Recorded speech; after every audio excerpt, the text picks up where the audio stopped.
All right, good evening, everybody. Welcome back, Mussar Masterclass 5. I need to apologize because I realized after I sent out the email that I wrote the wrong topic, which is going to be the right topic. I wrote orders, and that's what we're going to talk about. But in last week's or 2 weeks ago's email announcing that we weren't going to have class last week, I wrote that tonight's topic was going to be a different topic, the topic of ahava, which is love. So then we'll do love next week. And next week, we'll talk more about love.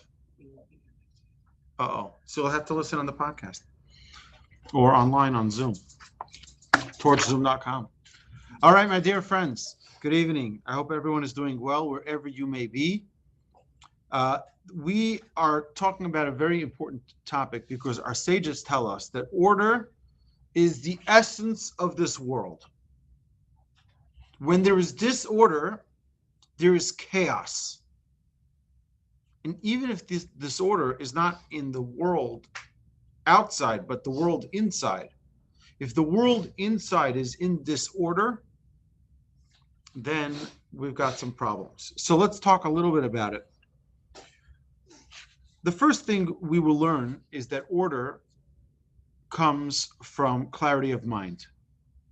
When one has clarity of mind, when one has organization in the mind, they have order in every other area of life. So the more we're able to make sure that our mind is clear, the more we'll be able to have order in other areas of life. We'll also try to learn not to overload our days and schedules. If we have... Okay, all right. Okay, we can just keep everyone muted. Thank you. So not to overload our days and our schedules. If we have an overloaded schedule, if we have an overloaded day, it's very easy for us to get out of order. As well, we're going to try to talk about taking small projects and working up. Working up means don't chew off more than you can swallow. Okay? And then we'll try to teach ourselves to write everything down. Today we use technology so we can make notes on our iPhones or our tablets, or whatever it is that we use. We can make little notes to remind ourselves of things. But let's talk about this. The world functions because of order. Everything we have in this world operates because there is an order in this world. If you were to ask Google right now, or Siri, or Alexa, what time is sunset in Arizona today? You will have the exact second of sunset. And if you ask what time was sunset or sunrise in Jerusalem in 1904 on April 13th, they will tell you. Why? Because there's an order in this world. And that order doesn't change one iota.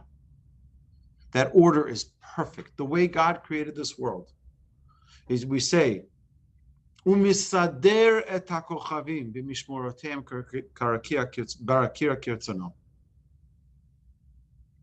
God organizes all of the galaxies, everything. The world spins perfectly on its axis.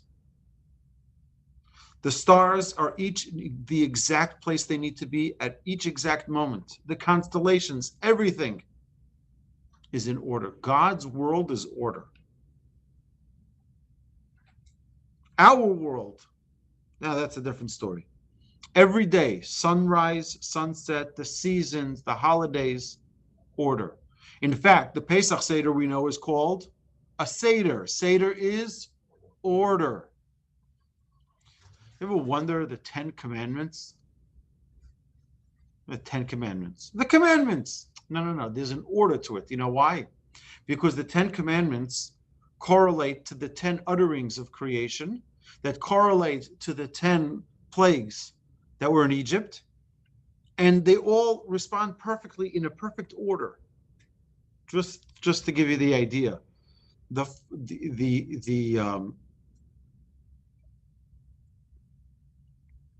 I don't want to get into it because it's going to really take us off topic. It's a whole long thing. We discussed this when we did the Parsha class, and we were back in Exodus. This is many years ago. So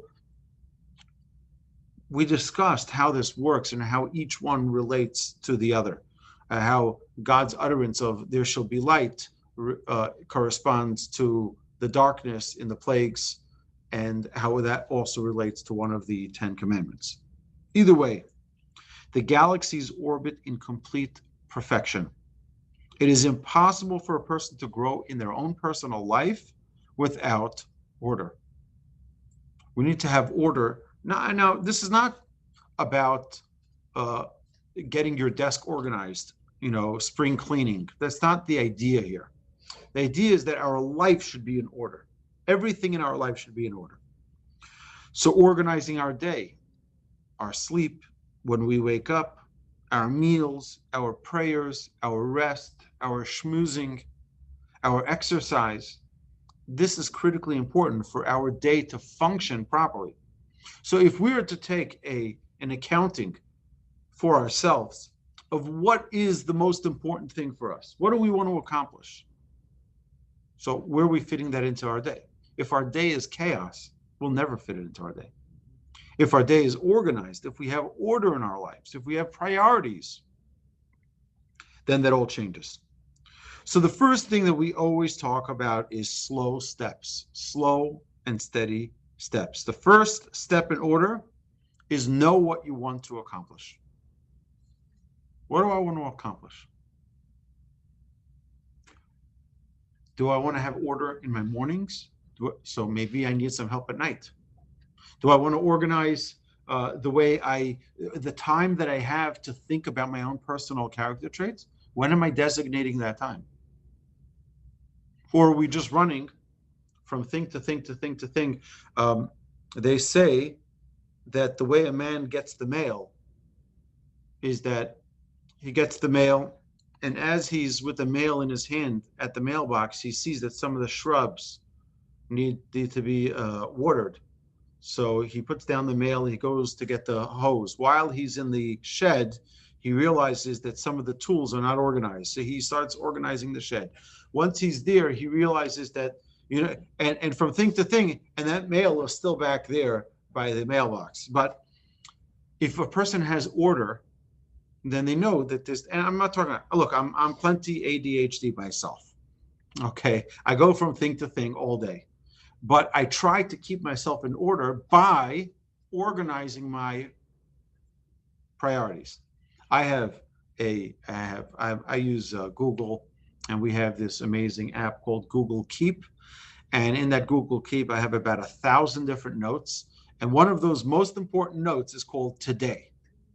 And these are the things I try every night to prepare. What are the things I need to do for the next day? And if teaching a class is part of it, then great. So I'll have teaching, I have the class that I teach, make sure that I have my notes prepared, that I'm organized, that I have it ready. Then I have other things, right? I have to be by shul for morning prayers. I have to be by shul for afternoon prayers. I have to be by shul for evening prayers. Okay, so that goes into my order. Then I have to prepare for class. I have to drop a podcast. Okay, as a shameless plug, we just dropped another podcast on our Unboxing Judaism podcast. You can go check that out. I do that together with Rabbi Yaakov Nagel. We just dropped our 6th episode. We talk about why should we learn Torah? Why learn Torah? It's a very interesting conversation. It's about 40 minutes long. And but there needs to be time allotted for that. And sometimes that goes overtime. So you need to be, for me, the most important thing is flexibility. But sometimes when you're too flexible, you don't have order. So you have to be able to designate certain things, certain priorities, so that they get done.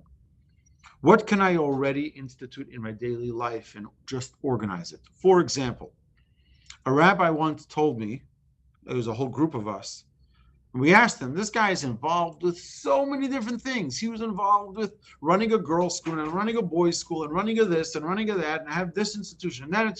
He was running 10 different organizations, and he was a very organized person. So we asked him, what's your secret to your order. He said, my secret is that I have one thing in the day that is never compromised. And that is lunch at 1 o'clock. He says, every single day, no matter what I'm doing, at 1 o'clock, I have my lunch. What happens before is one thing. What happens after is another thing. But at 1 o'clock, I have my lunch, and that's his order. That grounds his day. Now, as Jews, we have that not only with lunch. Hopefully, we have a schedule for it, but we have that with our morning, afternoon, evening services. Every morning, we go to synagogue. That's a structure to the day. Every evening, we have our Mincha Marav service. That's a structure to the day. So it puts, okay, if I want to do something before, this puts a certain foundation to that part of the day. And if a person can have, and by the way, we mentioned this when we talked about speech, we mentioned that a person should take a specific time of day where in this time, they won't talk Lashon Hara. They won't talk about other people. Not good, not bad. We don't talk about other people during this time. What that does is it grounds that part of your day. And now, no matter what happens, at 10 o'clock to 10:05 every morning, or 10 o'clock to 10:15 every morning, that's when I don't talk about people. And you know what's going to happen after you decide to do that? Your friend tomorrow at 9:30 is going to say, is it okay I come over for coffee tomorrow morning, at 10 o'clock? Well, that's my time. I don't talk about people. And I know what happens when we go for coffee, right? So that's how the Yetzer Hara works. The Yetzer Hara never gives us a break. But the more order we have, the more structure there is in our lives, in our daily schedule, the less ability for our Yetzer Hara to beat us up. We need to watch over our time. It's very important for us to watch over our time. Order indicates a will power of a person. Willpower is a very important thing. The Talmud says, "B'derech she'adam rotzeh lelech molichin oto." The way in which a person wills to go, a willpower, you will to go in a certain direction, the heavens will guide you there. They will guide you, and they will carry you there. If someone wants to, David, this also applies too. If you want to become the next Babe Ruth and you really, really, really want it, you can still be the next Babe Ruth. Just got to put on 60 pounds. But the idea behind this is that if you really want something, you'll end up attaining it. You have to really, really want it, though. Don't try to do too much. And this is the problem that most people fall into when they start with order, with this trait, is they say, okay, you know what? As soon as we're done with this lecture and Rabbi Wolbe turns off this recording, I'm going to go to my room and I'm going to start organizing my room. And then I'm going to go to my desk and I'm going to start organizing my desk. And then I'm going to go to the kitchen. I'm going to organize the kitchen. And before you know it, right, you're very tired and you're knocked out. And what happens? Tomorrow morning you wake up and you see this huge mess and you're like, now what? I can't now because now I just get right. And what happens is it becomes a bigger and bigger and bigger mess, all from trying to organize it. So what we need to do is take something very small and accomplish it and succeed at it. Take something that's small, another something, and then hopefully conclude and succeed at it. One small step at a time. If we overload, we will burn out. It's like trying to skip a rung on a monkey bar or on the ladder. We know that it's very risky. How many times have we seen that kid in the playground trying to skip the rung in the monkey bar, and then he falls down, hurts himself? Why? Why are you trying to jump? We try to climb a ladder. We know Jacob had a ladder. It resembles a step-by-step growth process. It's a system that works if you don't jump. When we try to attain this trait, it is critically important that we not try to jump. We need to watch and protect our schedule, and it's not easy. Particularly people of leadership. What I mean by leadership is that anybody who has anyone who's dependent on them, whether it be a spouse, a child, a community, you're a person of leadership. Your time is not always yours. Your time is not always yours, right? So a parent who's being very responsible with their time can get a phone call, God forbid, that their child, ran into a pole in school and needs to be picked up, and now your day is shot, right? These things happen. So everyone needs to be protective of their schedule and allow for some wiggle room sometimes, because sometimes you'll need that buffer. That's one of the things that if I take away something from what we're learning here tonight, maybe I'll be able to add that to my schedule. I never leave a buffer. So my schedule with one little hiccup is out the window. So, and thank God I have several responsibilities aside from being a dad and running this fantastic institution. I have many other responsibilities in our community, and things come up all the time. And I try to figure out a way to not drop too many balls at once. But sometimes that does happen. That's why order is a very good trait for me to work on. Order, our sages tell us, is compared to a chain of gems. What is more important, the clasp or the gems? You have a beautiful pearl bracelet or pearl necklace. What's more valuable, the clasp or the pearls? So everyone says the pearls. That's true. But if you don't have a clasp, you have no pearls either. So while that little clasp is so insignificant, it holds it all together. That clasp is what our sages say is order. You can have many virtues and many qualities, but if you don't have order, there's nothing holding them together. And that's what we're working on. Is we spoke about many traits already. We spoke about 14 traits to be exact so far in this series. We had 14 classes, the Masterclass 1 and Masterclass 1.2. But now we have to start putting that clasp, all of those traits, start putting them together. We must have order in order to accomplish that. Our order holds our qualities together. Keeping order needs consistent refreshers and strengthening. You'll need to sometimes, to keep order, you'll need to stop an enjoyable conversation. You're in the middle of having a good time, but you know what? My order requires for me to stop this conversation now. And obviously do it in the nicest way without hurting people or insulting people. But, it's going to require a person to even get out of bed when they're tired for order. For whatever, you might have to quit while you're enjoying a hobby. And only a stubborn person. Now, stubbornness is generally not a positive trait. But in this case, stubbornness is a very good thing. It's a very good tool. And that is, a stubborn person will succeed in attaining the trait of order. Only a stubborn person.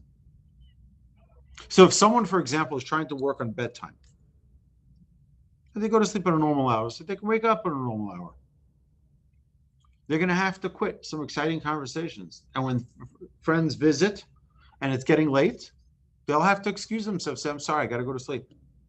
Everyone can stay, enjoy, have a good time, lock up when you're done.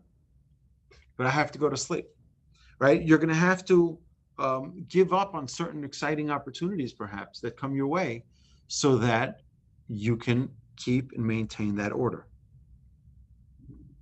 It is recommended to set aside a few minutes a day to review your order. Rabbi Yerucham, my grandfather of blessed memories, rabbi that he learned by in the Mir in Poland, he did so for years. He had a time in his schedule every day where he reviewed his order. There's a story that's told about one of the great sages went to visit his son in yeshiva. I think I recall saying this recently. It could be wasn't in one of these classes. But either way, one of the great sages back in Europe went to visit his son in yeshiva, and everyone saw, wow, this great rabbi is coming to visit his son in the yeshiva. They said, oh, come, we'll show you where your son is sitting in the study hall. He said, no, show me his dorm room. Show me his room that he sleeps in. He came into the room. He looked. He saw his bed was neat. He opened up his closet. He saw everything was organized. He says, I don't need to see him. I will, but I don't need to see him in the study hall because I see from his desk, I see from his bed, I see from his closet, his cabinet. It's in order, and therefore it's telling about how he's doing in yeshiva. When one has order in their life, they're in a good place. When think of ever see you get a notification on your phone, police chase in Los Angeles or whatever, right? So it's unbelievable. It's riveting television. They say the ratings for that is higher than anything. It's great for the television station for their ratings. So when they finally catch the guy and they pull him out of the car, do you ever wonder if it's just a clean, neat car? No, it's always a mess. Everything is a mess. You know why? Because their entire lives is a mess. It's an indication, one on the other. It's very rare you'll see someone in a suit and tie get out of that pickup truck, right, and be organized. No. It's usually someone who's tattered and in disarray, because it's an indication one on the other. What's going on inside is usually showing outside, and what's going on outside is usually showing on the inside. So it's important. Take time out of your day, perhaps, to evaluate your order. We can all feel the pleasure of a day that has been filled with order and the feeling of fulfillment that it brings. We all know the joy, the excitement when we had a great day. Everything that was on that Google Keep, everything that was on that list was checked off. Boom, that's a great day. It was order. Order brings tremendous satisfaction to one's life. If you meet someone confused and unsure, you'll generally find that they're lacking order in their day or in their life. It's usually the reason why they're confused. Sometimes the reason people are lacking order is because they are too focused on the short-term picture instead of the big long-term picture, which is something we mentioned previously. We always have to have two perspectives in our mind. One is our big picture, a long-term goal. What do I want to accomplish? Put together a plan, a business plan. How am I going to accomplish this spiritually? We should have spiritual goals. Set them out. Okay, now I have to have short-term goals. What am I going to do for step 1 and step 2 and step 3 and step 4? I remember, David, you asked a few weeks ago, well, if we're learning, what should we learn? Where should we start? We want to learn. Oh, that's the first thing. We want to learn. Now, how we get there, those are the short-term things, but we have to have that long-term goal in mind constantly to keep on motivating us to accomplish those goals. And then those little accomplishments along the way.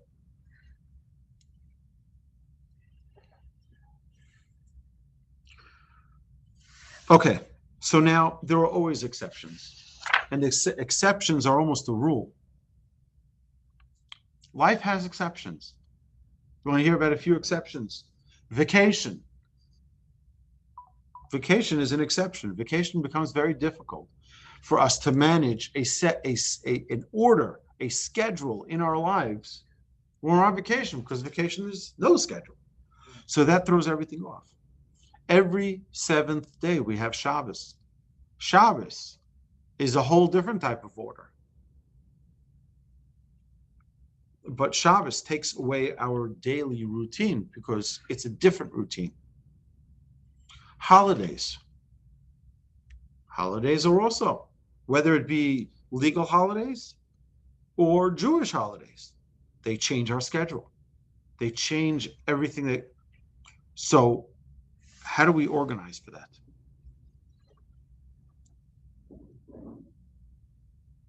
It is crucial that for that, we prepare. It requires contemplation. It requires planning. And don't underestimate the preparation that's needed for it. You can change it, you can adjust it, but don't lose your priorities. So yeah, you're on vacation. You don't need to wake up at 6 o'clock in the morning and read the market news and see where the stocks are holding. You don't need to do that. Okay, but you still need to function. You still need to eat. You still need to do your exercise, your things. And we need to make sure that even if we're on vacation, it doesn't mean that we have to be on a tight schedule, but it means that we don't neglect our priorities, things that are important for us in our lives. Of course, there are always exceptions and situations that we didn't anticipate. Beyond holidays, beyond Shabbos, beyond vacations, there are always exceptions, like we mentioned. Your child calls, right? You know, we had yesterday a breakfast, a special brunch for the first responders, and we did a calculation of how many times in the past year people left what they were busy with to go help someone else. Care to guess how many times? 592 times. Members of this organization, whether it was dinner, whether it was in the middle of Kiddush, whether it was middle of the Pesach Seder, whether it was in middle of, you name it, they stopped what they were doing to help someone else. So that also can break up the order. And it's not easy to just swing right back into the order of life when you have sudden chaos and you have an emergency that arises. So that's different. And you don't prepare for that because you never know when it's going to happen. That you never know, you never expect it. But as emergency situations arise, as a rabbi, I have emergency situations arise. I had a call one night at 1:30 in the morning. I get a call from a woman who I know her and her husband. I officiated their wedding. And she calls me and she says, Rabbi, I need you in my house right now. I want you to get my husband out of the house and I don't want to ever see him again. This is 1:30 in the morning. So I told my wife, I said, I need to go. This is kind of an emergency, right? So I go to their house and I sit down with them. They're very happily married, thank God. But that night was a long night for me, right? All right, so I'm sitting with them for 2 hours. And now what? Right, my night is shot. My next day is shot. But that's the reality of how things work. You have to learn to compensate with other things. I sometimes wonder how my life would be if I worked for AT&T and I showed up at 8 o'clock in the morning and I left at 4 o'clock. Is anybody there who may have lived that kind of life? It's like, I would probably go nuts. All right. So I think Hashem has blessed me with having the life that can deal with so many different situations.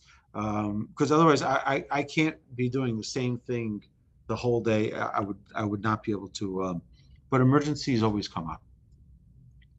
Urgent situations that remove our order.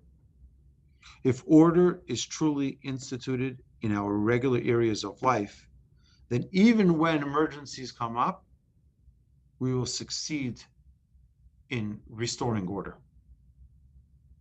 And, we spoke about alacrity. I think this is the first trait that we spoke about in the series. And I've been working a lot on that because the opposite of that is laziness. And we're going to talk about laziness. We're going to get to that. But you know what's incredible? I realized, and this has become my MO. If it's something I'm going to need to do anyway, then I might as well do it now. Now is always better than pushing it off to later. I'll give you an example. If you're going to have to do the laundry anyway, at a later point, you might as well do it now. The only reason a person doesn't do it now is because I just don't want to do it now. I want to do something else now because I want to push it off. I want to just be lazy now. So this became my policy. I'll give you an example. I had just last week was my most recent epiphany of this specific trait. I think it was Friday. I was running around doing a lot of things, organizing for Shabbos, and there was a garbage bag that needed to be taken out to the trash bin. So I was like, I'll just get it later. I'm like, no, that's my rule. If I'm going to need to get it later, I might as well do it now. But then I realized I just didn't want to do it now, right? So I went ahead and threw it out now because I didn't want to. So when I don't want to, that's when I do it. So it helped me clarify this idea in my mind that it's not because it's not important. It is important. It needs to get done. And if it's going to get done, I might as well do it now. Because that's where laziness. You see, here's the difference. Now is much more valuable than later. Because later may not be. The Mishnah tells us a very important lesson.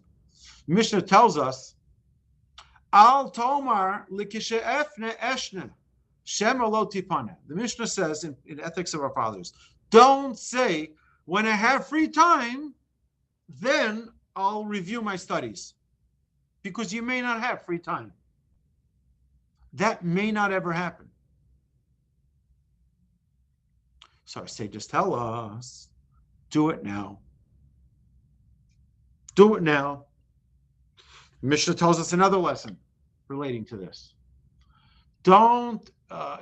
It says a person should always say, a person should always repent today because there may not be a tomorrow.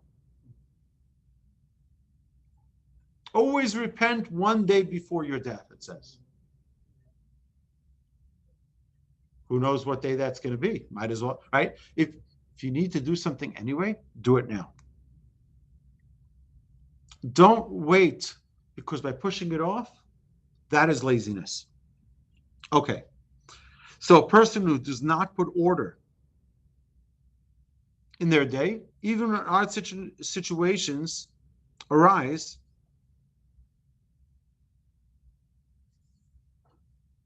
sorry, I apologize. Let me start over again. A person who doesn't put order in challenging situations, in, like we said, vacation or holidays or Shabbos, they don't put. So when they could lose a tremendous amount, it's definitely going to ensure that they will waste time. They're going to waste a lot of time. Time is precious. And what we need to do is our ordinary tasks needs to be with as much structure and order as possible. The things that you do, keep that routine. I'll tell you for myself. I mentioned previously, I'm on a diet. And one of the things that I do in my diet is very important, that I have a certain breakfast every morning. So every morning I need to make sure that I have that breakfast at a certain time. And that's what organizes my entire day. Because if I miss that, then I'm going to be eating later, and then the whole thing's gone. Right? So you need to make sure that you start the day. The beginning of the day is so important. Almost daily, we have situations that are unexpected and can be exceptions, right? So two most important spiritual functions to help with order we mentioned. Number one is prayer 3 times a day. We have a set place. We have a set time for prayer. It's very interesting that our sages tell us a person should have a set place for prayer. You come to synagogue, go to synagogue. Where do you sit? Same seat. Why? It says that the Almighty waits for you in your seat. He waits to hear you. So now you're sitting here. Next time you're sitting there. Next time you're sitting there. Yeah, God's like, well, where is this guy? To tell us. It's to tell us about order and learning Torah. It's a very important thing. Learning Torah. You know what it says about learning Torah every day? It says kavata itim la Torah. Set time for Torah study. It doesn't say study Torah every day. It says that also, by the way. But it says kavata itim. It should be kavua. Kavua means steady, orderly, organized, scheduled. Our sages write even more about this, Mishnah.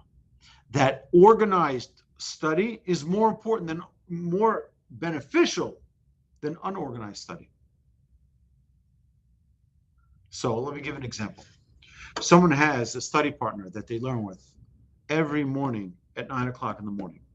They will benefit more from that Torah study that they have every morning at 9 o'clock in the morning than the person that has, I'll learn sometimes here, I'll learn sometimes there, I'll learn sometimes here, right? And then what happens? You know, the great sages, if you look at how great they became great because of consistency. They were consistent in their learning. You know, Rabbi Moshe Feinstein, who I love saying stories about Rabbi Moshe Feinstein. Rabbi Moshe Feinstein finished the entire tractate of Shabbat every Shabbat. 52 weeks a year, he finished the tractate of Shabbat at least 52 times a year. It's a lot of pages. It's a lot. It's a big one. You know why? Because he had an order for every minute of the day. There wasn't a minute that wasn't structured and organized. Why not? Why don't you like it? Well, I think too much order, to the extreme of order leads to rigidity. And my father is a prime example of that. Mm-hmm. My father ate at the same restaurant for 20 years. The same time, same restaurant. My mother couldn't even put his clothes away. He had to hang it up a certain way. His shoes had to be in a certain way. Right. So for those of you who are online and don't hear what David said here. So David was talking about his dad. He sat in the same restaurant for 20 years, ordered the same exact item on the menu, right? Every morning, and his clothes were organized. I think there's a great virtue to it. Now, too much rigidity, like you said, could be problematic, right? Because what happens is when someone is too rigid, then by definition, they're never going to be flexible. And sometimes human beings need to be flexible. You need to be able to adapt for situations. So again, I'm sure your dad was a great man, and I'm not here, God forbid, criticizing him. But I like that he was organized. I like that he had order. But again, there always, look, this is one of the things we'll see in every single one of our classes, is that it's important to have balance. It is important to have balance. If a person doesn't have balance, we go crazy. We become extremists.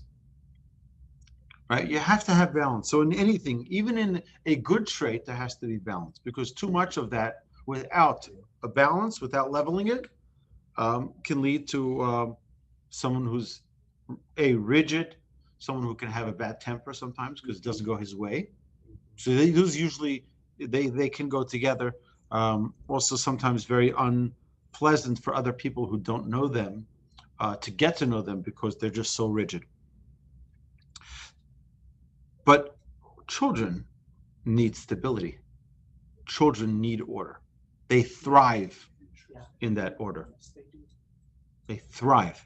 So, and the more organized, again, you can't have two Gestapo parents educating a child, right? We see this from, it's very interesting.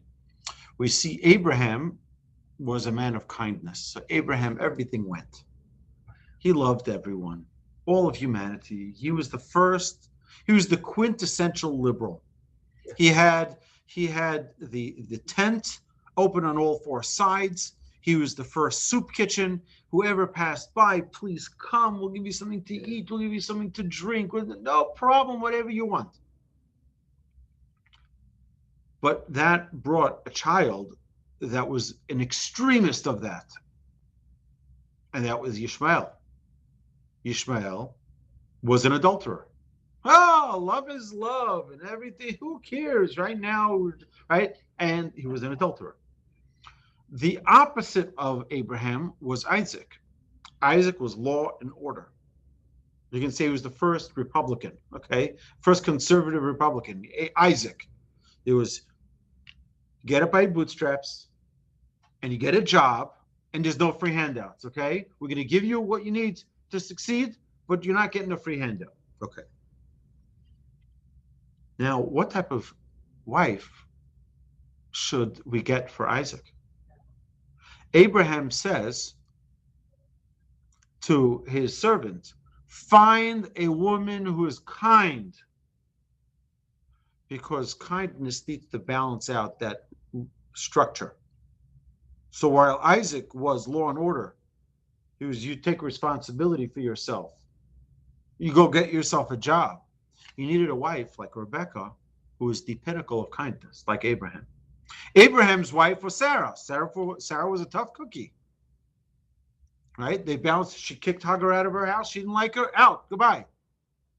So you have to have that the hard shell and the soft inside. You need to have that complement each other. If you have two parents who are going to be very tough on the child, it's going to be very difficult.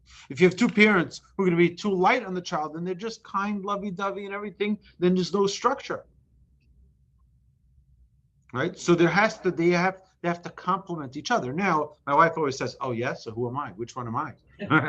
So I say we have to complement each other, and we each fill, because in a way my wife is sometimes very soft, in a way sometimes I am very soft, and we have to sometimes balance each other out to sometimes be that, it's like my kids, sometimes they talk between themselves. If you want certain things, you go ask mommy. If you want certain things, you ask, Abba. You have to know who to ask what, right? Because we all have our things that this is, but it's important to have order. Children need to have order. They need to have structure. And they thrive with that structure.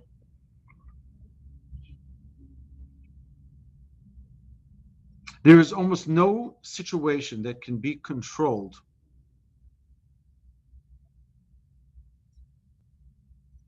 without order. Almost no situation. You need to have order. I'll give you an example.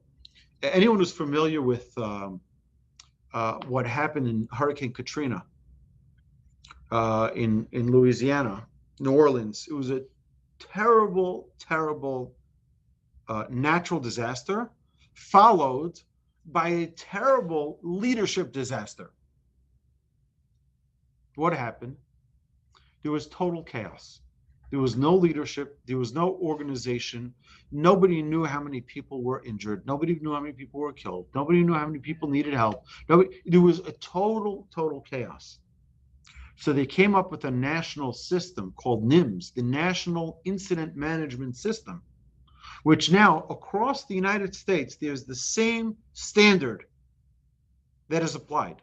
You have an incident commander, and then you have systems that and it works. It's a system which is orderly, organized, so that in such a chaos situation, you need order. And you need to be prepared for that order, with that order, for cases that are, we all in our lives have our little Katrinas.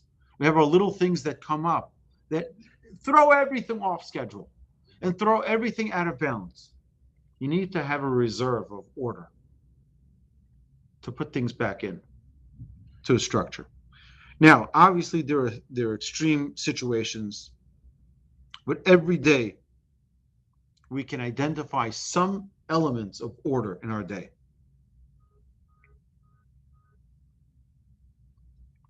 Because if we don't, that lack of order can lead to fear, can lead to worry, can lead to stress and anxiety, can lead to anger, can lead to chaos.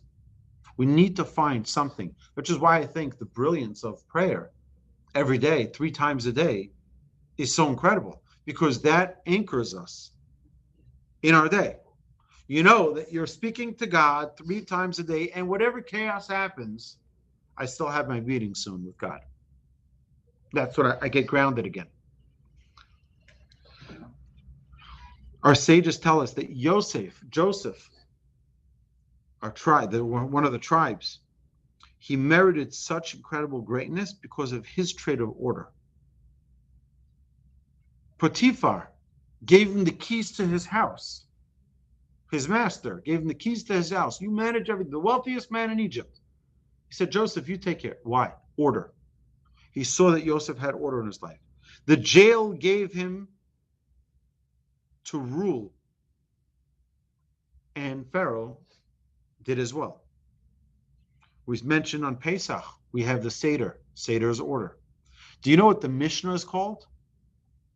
The Mishnah is called the Shisha Sidrei Mishnah, the 6 orders of Mishnah. There's a structure to it. There's a steadiness to it. That order is what puts it all together. There are many different ideas that we talk about in the Mishnah. We have pearls that date all the way back to Moses at Mount Sinai, where all of the teachings of the Mishnah were taught to Moshe at Mount Sinai. Those were the oral transmissions that were explaining all of the written Torah. Now we had all of these notebooks, and Rabbi Yehuda HaNasi organized them, Judah the Prince, organized them into the order of the Mishnah. That's why it's called an order. He took a bunch of, I don't want to call it chaos, God forbid. It's God's teachings of the elaboration of the written Torah. But Rabbi Yehuda HaNasi collected them all, organized them into 6 different orders of the Mishnah. And we have that right there. Back at the classroom, we have the 6 orders listed right there. So let's set a time in our week where we all can practice something special with order. I did this once with a class many years ago. You may remember one of the temples that I was teaching at. I said, how can we all together, you have people here from all over the world logged in online and people listening to this podcast. We all have one thing in common. We all have Shabbos that kicks in 18 minutes before sunset on Friday, no matter where we are. So if we were to all light Shabbos candles this Friday night, just this Friday night, we're going to do it all in order, each of us.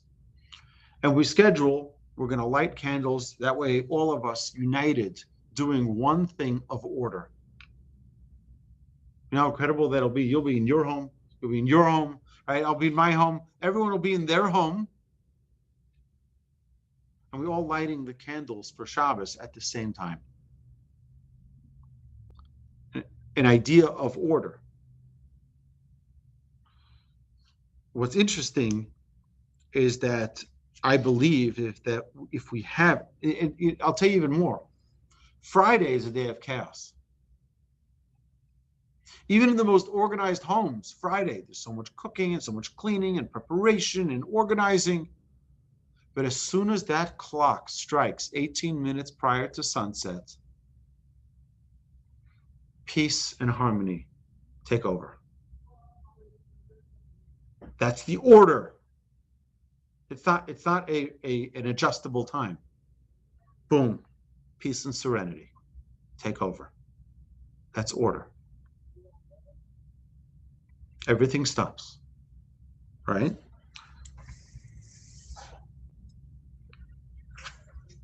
I call it the candle lighting challenge.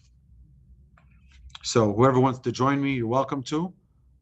But what is required for it is not only to show up 18 minutes before sunset on Friday. We need to prepare for it. It means we have to go find those candles. We have to prepare them. Because if we start thinking about it 18 minutes before, then we're not at 18 minutes, we're going to be at 15 minutes or 10 minutes. So that means once we start thinking about it, we start preparing for it. It could be tonight, right after class. We prepare the candles. I try to prepare the candles. I mentioned this previously. I try to prepare the candles Saturday night after Havdalah. Yeah. After Havdalah, I already prepare for the next Shabbos. Get myself, I'm excited already for the next Shabbos. Now, there's another thing is that we're not supposed to rush out of Shabbos. So you don't want to show like, oh, I'm happy we're done with this. We're going on to the next, right? But there has to be take the Shabbos and elevate it. It's not a cycle that's horizontal. It's a cycle that's elevating, going higher and higher, hopefully.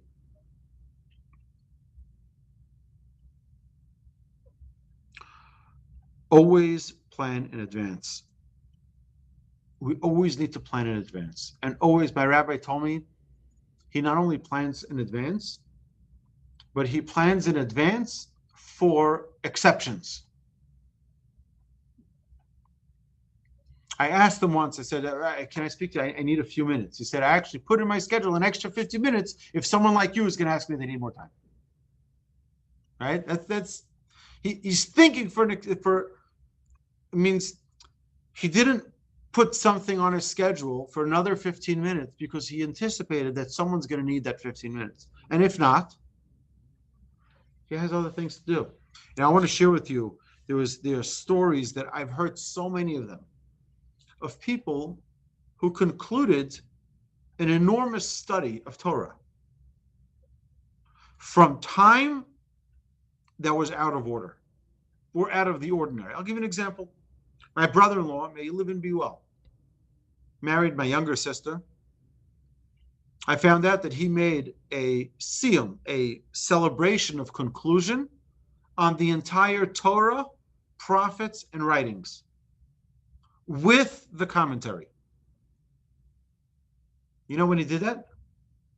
He did that on a bus ride that he takes every morning from his house in Beitar to Jerusalem, to the Mir Yeshiva.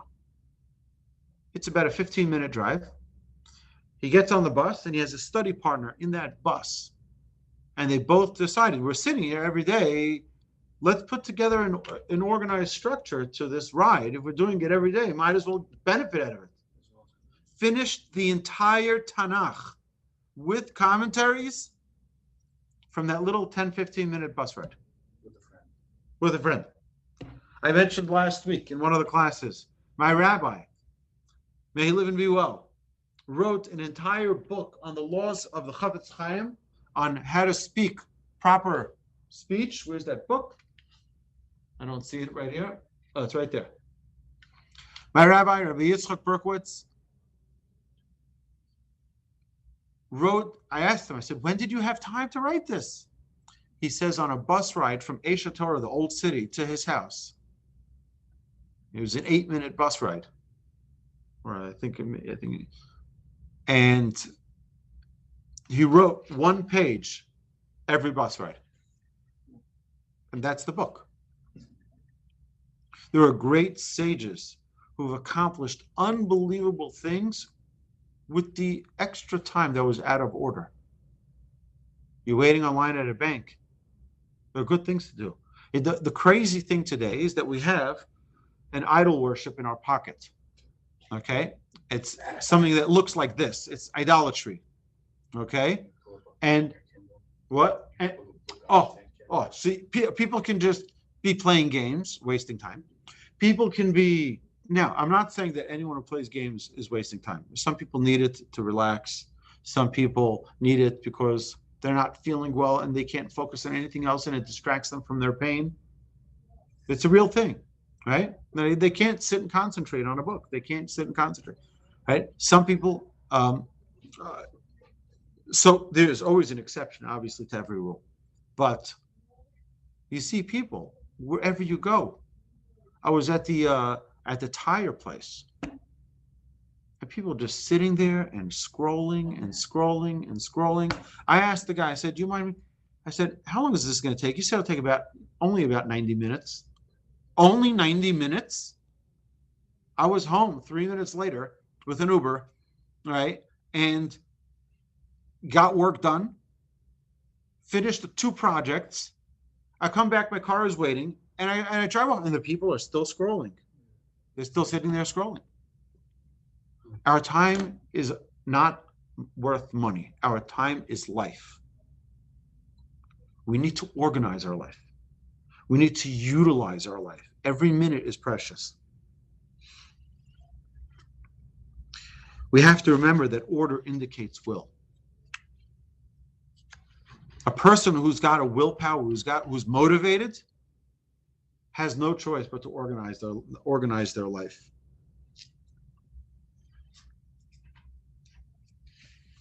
Now, the order of the world attests of the will of the Creator, right? You know what precision you need? I'll just, an amazing thing. Everyone here, I believe, is looking at a screen, right? You're all looking at screens. Do you know what precision and order is required for your screen to operate and for you to be able to see what's going on right now? The programming that needs to be perfect, the algorithms that need to be perfect. You're talking about millions and millions of lines of code so that when I pick up this finger right here and put it back down, that it shows on everyone's screens. It needs to be perfect. There needs to be order. It can't be chaos. One wrong letter and it breaks the code. Exactly. One wrong letter will break the code. That's true. Yeah. We spoke about this in a different regard last week. You open up your car, you open up your hood, you see there's order. It may look like chaos if you don't know what's going on, but there's order there. This is connected to that, and that's connected to this, and everything. You can't just start cutting away at different pipes and expect it to work. I'll just connect this there and connect this here, and everything will be fine. No. Everything needs order. Your cell phone has an order to it now. Again, I think that we have a problem in our generation of hyper extension of our cell phone usage.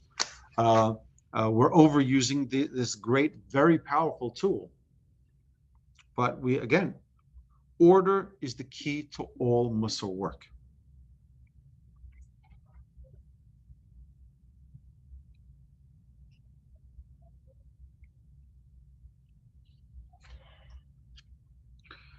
It's very unfortunate if we spend time in our lives surfing through important events of life without will, without order, without excitement or energy. We're just surfing through. It's not good.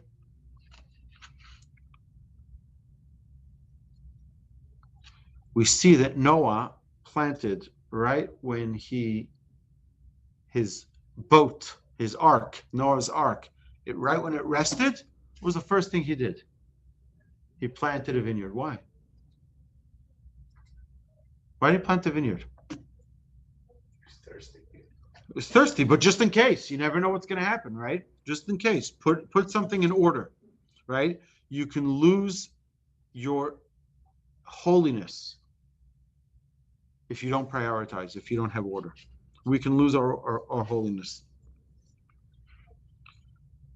So I think as a summary, let's just, yes, we need to organize our desk, and we need to organize our bills, and we need to organize our car and our books and our shelves and our houses and our kitchen. And we need to do that as well. But that needs to come as a secondary reaction. After we realize that we need to organize our lives, that we have 24 hours a day, and evaluate, okay, of the 24 hours, how much of it needs to go to sleep so I can function? How much of it needs to go to learning and educating myself? How much needs to be serving the Almighty? How many needs to be for taking care of my family and my most important priorities of my relationship with my wife and my children? How much time needs to be spending quality time with myself? How much needs to be for, we start realizing, one second, there's a lot of things I need to get done in my day that I'm not putting it as a priority in my life. And that's the key to order. Order means prioritizing the things that are more important over the things that are less important. And the way the nature of the world has it is that the things that are less important are much more attractive, right? We have these advertisements and we have these promotions, right, to just try to buy us, buy our attention, and to buy us into these products. We have to be careful about that. We have to calculate what we need to prioritize and what we can push off. All right. So we also see one other quick thing is that we see that holiness descends upon the world only through order. Only through order. We see by the Kedusha. What is the Kedusha called? The Kedusha of Order. The Kedusha of Order. So, my blessing to us all. I mean, I have a little addendum. If you'd like, I can email you of just some of the things, simple house order tasks. I found this a few years ago. I have to take one per week, getting rid of old magazines and newspapers, organizing that, things that cleaning up our inbox. That's going to take more than a week for some of us. Clean out your fridge thoroughly. There are things that you can start little project by project, getting different areas of your life, but also, finding a way to prioritize. Maybe there are 3 people I can call and I can check in on them. Maybe I can set certain schedules that have a goal for the coming month. So Hashem should bless us all. We should all have tremendous success. Learning, growing, connecting as best as possible in the most constructive, most effective way with order in all areas of our life. Amen. All right.